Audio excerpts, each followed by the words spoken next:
राजस्थान में कृषि। वेलकम दोस्तों, कैसे हैं आप सभी। उम्मीद करते हैं कि आप सभी अच्छे होंगे, मस्त होंगे, स्वस्थ होंगे। जैसा कि आपने थंबनेल में देखा होगा कि राजस्थान में जो कृषि है और उसको लेकर हमारी बात चल रही थी। ये हमारा आज थर्ड पार्ट रहेगा। इससे पहले हमने इसके 2 पार्ट पढ़ लिए हैं। तो चलिए बिना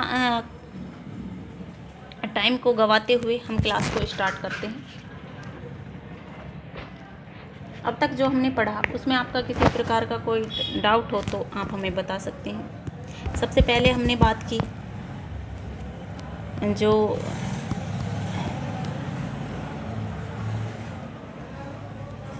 कृषि पद्धतियाँ होती हैं उनको लेकर।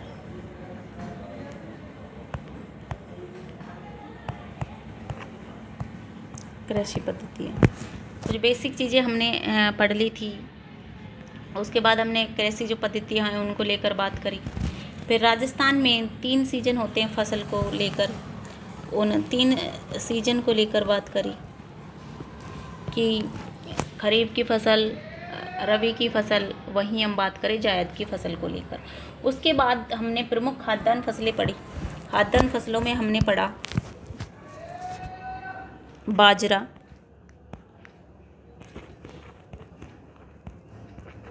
खाद्यान्न फसलों में हम पढ़ चुके बाजरा। उसके बाद हमने पढ़ा गेहूँ। गेहूँ के बाद हमने पढ़ा मक्का, और मक्का के बाद हमने बात की चावल या धान को लेकर। चावल धान के बाद हमने बात करी ज्वार,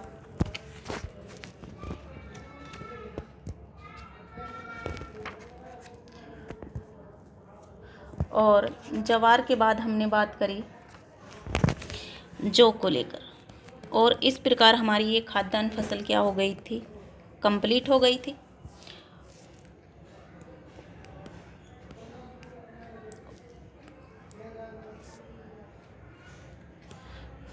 उसके बाद हमने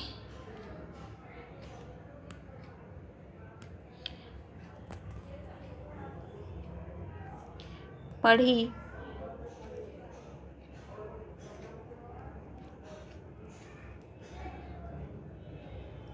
दलहन जो फसलें हैं वो फसलें पढ़ी।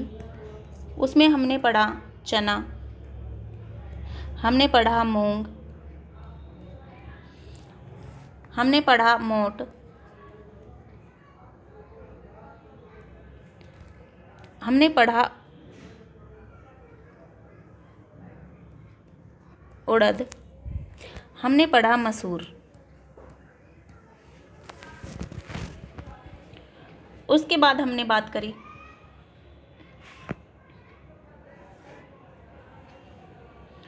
तिलहन फसल को लेके,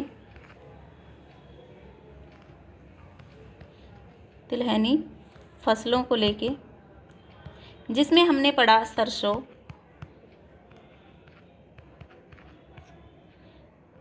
सरसों के बाद हमने बात की मूंगफली को लेकर, और मूंगफली के बाद हमने बात की सोयाबीन को लेकर।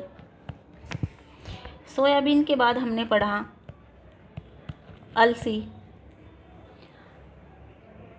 फिर हमने पढ़ा तारामीरा और अरंडी। उसके बाद हमने पढ़ी नकदी फसलें। नकदी जो फसल है उनको लेकर बात की, जिसमें हमने पढ़ा कपास, हमने पढ़ा गन्ना, हमने पढ़ा तंबाकू, हमने बात की इसबगोल को लेके, हमने बात की होबा या जोजोबा को लेकर, हमने पढ़ा अफीम जिसको काला सोना कहते हैं, हमने जीरा, धनिया,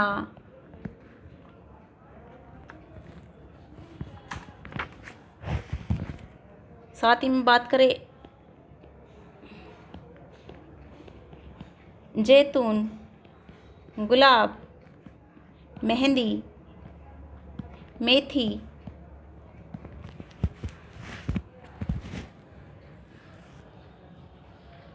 और सोनामुखी, वहीं हम बात करें खजूर और रतनजोत, इन सब को लेकर बात की। और लास्ट में जाते जाते हमने कुछ फसलें मतलब कि जैसे प्याज कहाँ पे हो रही, हल्दी कहाँ पे हो रही, लाल मिर्च कहाँ पे हो रही, लहसुन कहाँ पे हो रहा, मटर, संतरा, किन्नू, माल्टा, इनको लेकर भी बात की थी। लेकिन आज की जो ये क्लास है, इस क्लास में हम जो राजस्थान में कृषिगत संस्थाएं हैं उनको लेकर बात करेंगे। राजस्थान में कृषिगत संस्थाएं, राजस्थान में जो कृषिगत संस्थाएं हैं उनको लेकर बात करेंगे, जिसमें सबसे पहले हम बात करेंगे राजस्थान कृषि अनुसंधान संस्थान, जो कि रहेगा दुर्गापुरा, जयपुर में। स्थापना कब हुई तो याद रखना है आपको, 1943 में इसकी स्थापना हुई। नेक्स्ट है कृषि अनुसंधान निर्देशालय, जो कि कहाँ पे है तो याद रखना है आपको, उदयपुर में है। नेक्स्ट है राजस्थान राज्य कृषि विपणन बोर्ड, जो कि रहेगा अपने जयपुर में। उद्देश्य क्या है इसका तो बताएंगे हम, नई मंडियों की शुरुआत, शीत भंडार गृह बनाने से संबंधित। नेक्स्ट जो संस्था हैं उनमें हम पढ़ने जा रहे हैं चौथे नंबर पर, राजस्थान राज्य बीज निगम लिमिटेड। 1978 में विश्व बैंक की सहायता से इसकी स्थापना की गई। नेक्स्ट है केंद्रीय शुष्क क्षेत्र अनुसंधान केंद्र, जो कि काजरी, यहाँ से काफ़ी बार एग्जाम में क्वेश्चन पूछा जाता है, जो कि आपको याद रखना है जोधपुर। इसमें आपको याद रखना है 1959 में ऑस्ट्रेलिया व यूनेस्को के सहयोग से इसकी क्या की गई, स्थापना की गई। 1952 में मरु नवीकरण शोध केंद्र के रूप में इसकी क्या की गई थी, स्थापना की गई। प्रमुख कार्य क्या हैं तो बताएंगे हम, राजस्थान के मरुस्थलीय क्षेत्रों में वनों का विकास, मरुस्थल की रोकथाम या शोध व अध्ययन कार्य करना।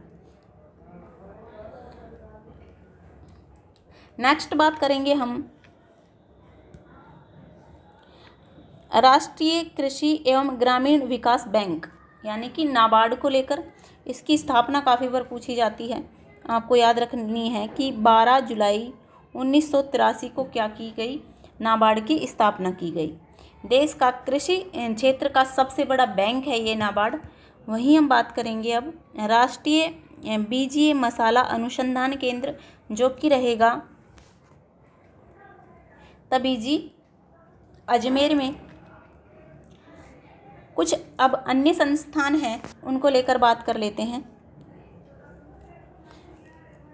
जिसमें हम सबसे पहले पढ़ेंगे केंद्रीय कृषि फार्म, जो कि रहेगा सूरतगढ़, गंगानगर में। 1956 को रूस की सहायता से क्या की गई, इसकी स्थापना की गई।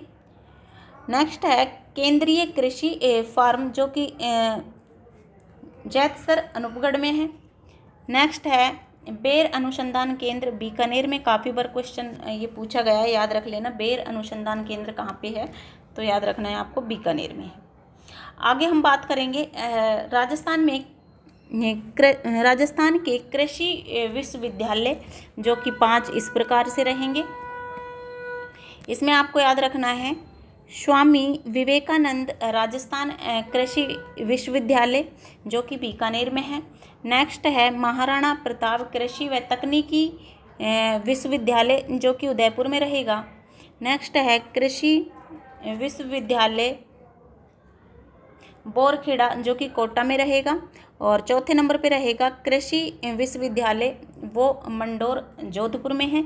और 5वें नंबर पे रहेगा श्री कर्ण नरेंद्र कृषि विश्वविद्यालय, जो कि जोबनेर, जयपुर ग्रामीण में रहेगा, या हम कह सकते हैं जोबनेर, जयपुर में है। ठीक है, 2023-24 के अनुसार राजस्थान में 39 राजकीय कृषि महाविद्यालय हैं।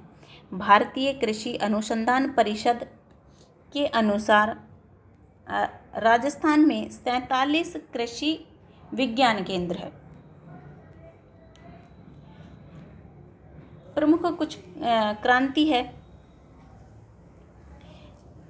एक बार देख लेते हैं। प्रमुख क्रांति, जिसमें एक सबसे महत्वपूर्ण क्रांति है, आप अच्छे से जानते भी हैं कि हरित क्रांति। ठीक है, हरित क्रांति जनक को लेकर बात करें तो जनक रहेंगे इसके नॉर्मन अर्नेस्ट बोरलोन, जो कि है अमेरिका के ये एकमात्र कृषि वैज्ञानिक है जिन्हें क्या मिला हुआ है, नोबेल पुरस्कार से इनको सम्मानित किया गया है। वहीं हम बात करें, भारत में हरित क्रांति के जनक है जो डॉक्टर MS स्वामीनाथन है। ये नाम आपको याद जरूर रखना है, डॉक्टर MS स्वामीनाथन, क्योंकि हमसे तो भारत का ही पूछा जाएगा।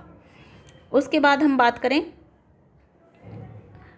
हरित क्रांति से गेहूं व चावल का उत्पादन बढ़ा व राजस्थान में हरित क्रांति का सर्वाधिक प्रभाव हनुमानगढ़ गंगानगर जिलों में दिखा। हरित क्रांति से मशीनों का उपयोग, उन्नत बीजों का प्रयोग, रासायनिक खादों का प्रयोग बढ़ गया।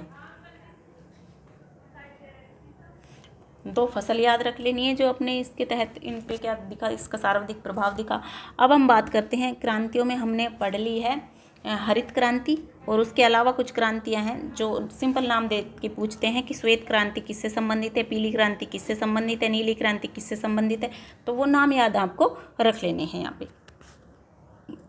सबसे पहले हम बात करेंगे इसमें श्वेत क्रांति को लेके, जो कि दूध से संबंधित है। पीली क्रांति को लेकर बात करें तो तिलहन या सरसों से संबंधित है।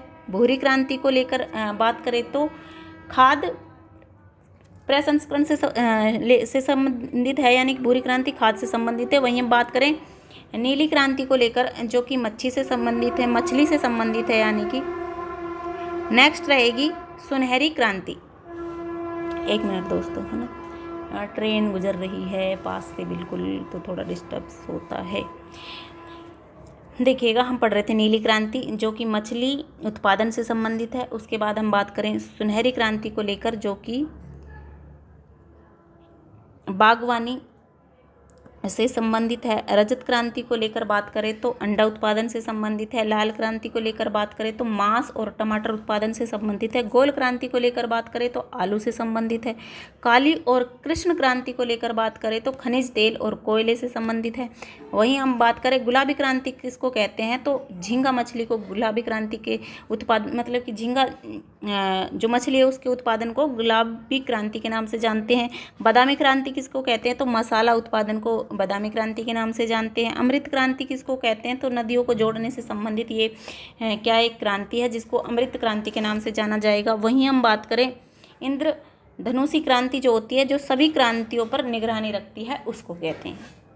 ठीक है, एक बार फिर से रिपीट कर देते हैं कि जो श्वेत क्रांति है जो दूध से संबंधित है। वहीं हम बात करें पीली क्रांति जो है वो तिलहन या सरसों उत्पादन से संबंधित है। भूरी क्रांति है जो खाद्य प्रसंस्करण से संबंधित है। नीली क्रांति है जो मछली उत्पादन से संबंधित है। सुनहरी क्रांति है जो बागवानी से संबंधित है।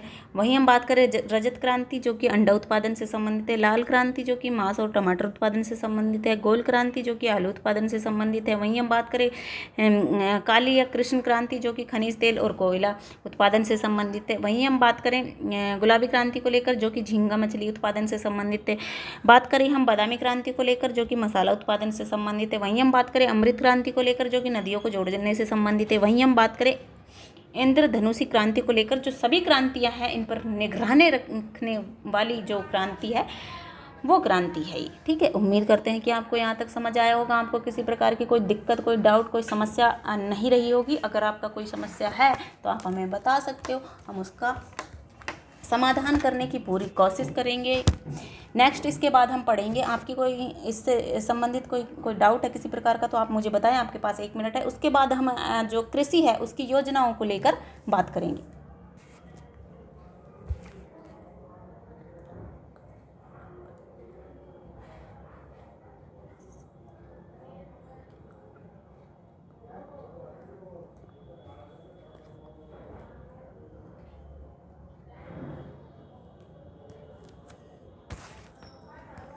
तो चलिए हम बात करते हैं कृषि की योजनाएं, जिसमें सबसे पहले हम बात करेंगे राष्ट्रीय दलहन विकास योजना। इसका प्रारंभ कब किया गया? तो 1988 या 89 में। वहीं हम बात करें केंद्र और राज्य का वित्त पोषण, इसमें 75 पॉइंट मतलब 75 क्या रहेगा, 75-25 रहेगा, ठीक है।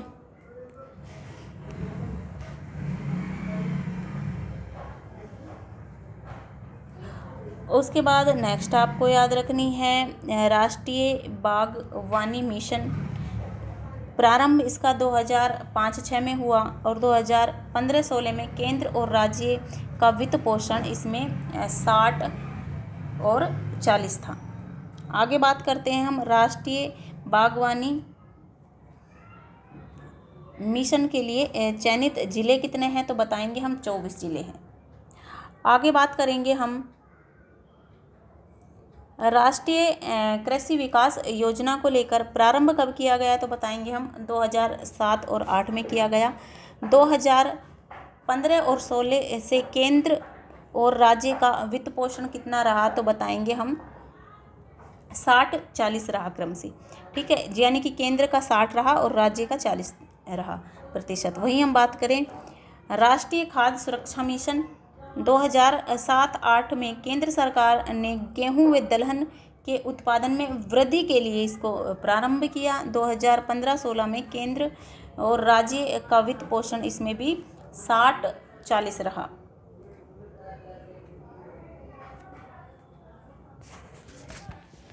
आगे हम बात करेंगे राष्ट्रीय आयुष मिशन को लेकर। राष्ट्रीय आयुष मिशन को लेकर बात करें तो 2009-10 जो कि 2015-16 में केंद्र और राज्य का वित्त पोषण इसमें भी 60 और 40 रहा, यानी कि केंद्र का 60 और राज्य का 40। नेक्स्ट है प्रधानमंत्री फसल बीमा योजना, जो कि प्रारंभ इसका हुआ था 13 जनवरी 2016 में। यह योजना भारतीय कृषि बीमा कंपनी लिमिटेड द्वारा प्रचालित की जा रही है। यह जो योजना है वो राजस्थान के सभी जिलों में क्या है, लागू है। आगे बात करते हैं हम राष्ट्रीय टिकाऊ यानी कि सतत खेती मिशन को लेकर, जिसमें केंद्र और राज्य का वित्त पोषण इसमें भी कितना रहेगा? तो बताएंगे हम इसमें भी 60 और 40 रहेगा, 60:40 रहेगा। वहीं हम बात करें इसके अंतर्गत 3 उपमिशन सम्मिलित किए गए हैं, जिसमें वर्षा आधारित क्षेत्र विकास, मुद्रा स्वास्थ्य प्रबंधन एवं मुद्रा स्वास्थ्य कार्ड। वहीं हम बात कर रहे हैं कृषि वानिकी उपमिशन। नेक्स्ट हमारी जो योजना है वो है पीएम किसान सम्मान निधि योजना। प्रारंभ कब किया गया? तो बताएंगे हम 1 दिसंबर 2018 को ये लागू की गई। वित्त पोषण इसका 100% भारत सरकार द्वारा दिया जा रहा है।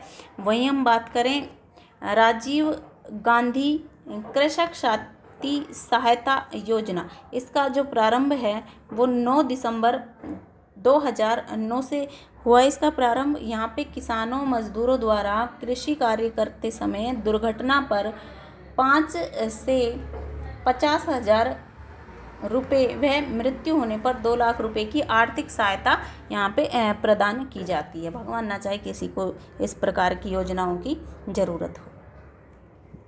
वही हम बात करेंगे मुख्यमंत्री कृषक साथी योजना। प्रारंभ इसका हुआ था जो 24 फरवरी 2021 को हुआ। कृषक कल्याण कोष के माध्यम से 3 वर्षों हेतु अनुदान आधारित योजना रही है ये। नेक्स्ट हम बात करेंगे राजस्थान कृषि प्रतिस्पर्धा योजना। इस प्रारंभ इसका कब हुआ? तो प्रारंभ बताएंगे हम जुलाई 2012 से। राजस्थान में विश्व बैंक की आर्थिक सहायता से कृषि क्षेत्र को बढ़ावा देने, सिंचाई में जल के कुशलतम उद्योग, किसानों की आय बढ़ाने की योजना रही है ये। आगे बात करेंगे हम किसान कलेवा योजना को लेकर, जो कि जनवरी 2014 से प्रारंभ की गई। किसानों को 5 रुपये प्रति थाली भोजन उपलब्ध कराने की योजना रही है ये।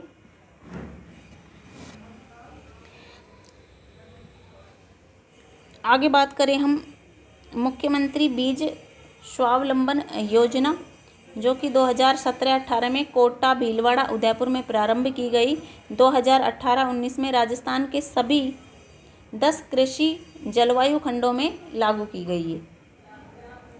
आगे हम बात करते हैं शून्य बजट प्राकृतिक कृषि योजना। इसमें अगर हम बात करें तो राज्य बजट 2019-20 में प्राकृतिक खेती को बढ़ावा देने के लिए इस योजना का प्रारंभ बांसवाड़ा, टोंक, सिरोही जिलों की 36 ग्राम पंचायतों के 20,000 किसानों को शामिल करते हुए किया जाएगा। इसके 4 स्तंभ हैं, जिसमें जीवामृत, बीजामृत, आच्छादन और वाष्प। नेक्स्ट हम बात करें कि राजस्थान कृषि प्रसंस्करण, कृषि व्यवसाय एवं कृषि निर्यात प्रोत्साहन नीति 2019, जो कि 12 दिसंबर 2019 को जारी की गई। विशेष मतलब प्रमुख जो विशेषता है उसको लेकर बात करें कि किसानों की आय बढ़ने, किसान संगठनों की सहभागिता बढ़ाने, फसल कटाई के बाद हानियों को कम करना व विशिष्ट फसलों के मूल्य संवर्धन व निर्यात को प्रोत्साहन देना, ये प्रमुख विशेषता है इसकी। आगे हम बात करेंगे राजीव गांधी किसान बीज उपहार योजना। यह आपको ज़्यादा भी याद नहीं हो तो आपको कौन सी योजना का प्रारंभ कब हुआ इतना तो ज़रूर याद कर लेना है, ठीक है। उद्देश्य याद नहीं रहे तो कोई दिक्कत नहीं है। प्रारंभ इसका जो 22 अक्टूबर 2022 है तब किया गया। इस योजना के तहत निगम के बीज खरीदने वाले किसानों को राज्य के प्रत्येक जिलों में 51 उपहार लॉटरी के माध्यम से उपहार दिए जाएंगे। प्रथम उपहार ट्रैक्टर दिया जाता है। कृषक उपहार योजना, ये जो कि 1 जनवरी 2022 से क्या की गई, प्रारंभ की गई है। नेक्स्ट आपको याद रखना है किसान कल्याण कोष, इसकी स्थापना 16 दिसंबर 2019 को की गई। नेक्स्ट है जैविक खेती, इसके तहत गोबर खाद, हरित खाद फसल को बीमारियों से बचाने के लिए प्राकृतिक विधियों का प्रयोग किया इसमें जाता है। आगे बात करेंगे हम देश का प्रथम व जैविक राज्य कौन सा है, देश का प्रथम जैविक राज्य कौन सा है ये पूछा जाए आपसे तो बताएंगे हम सिक्किम। वहीं हम बात करें जैविक खेती को अपनाने वाला पहला जिला कौन सा है राजस्थान का, तो बताएंगे हम डूंगरपुर। और राजस्थान की पहली ऑर्गेनिक मंडी को लेकर बात करें तो बताएंगे हम डूंगरपुर। वहीं हम बात करें राजस्थान का पहला जैविक गांव कौन सा है, तो आपको याद रखना है घाटी गांव, जो कि उदयपुर में है। तो इस प्रकार से हमारा ये जो राजस्थान की कृषि टॉपिक चल रहा था उसमें ये 3rd पार्ट कंप्लीट हो जाते हैं। आपको किसी प्रकार का कोई डाउट या किसी प्रकार की कोई समस्या इस पार्ट में आई हो तो आप हमसे पूछ सकते हैं। इससे पहले जो 2 पार्ट हुए यानी कि टोटल 3 पार्टों में आपका किसी भी प्रकार का कोई डाउट हो तो आप हमें कमेंट करके पूछ सकते हैं। अगर पहली बार हमारे चैनल को आए हैं तो चैनल को सब्सक्राइब करके हमें सपोर्ट ज़रूर करें। Thanks for watching guys. मिलते हैं आपको इसके नेक्स्ट पार्ट में जिसमें हम इस टॉपिक को पूर्णतः कंप्लीट कर लेंगे। तब तक स्वस्थ रहिए और सभी अपना ख्याल रखिएगा।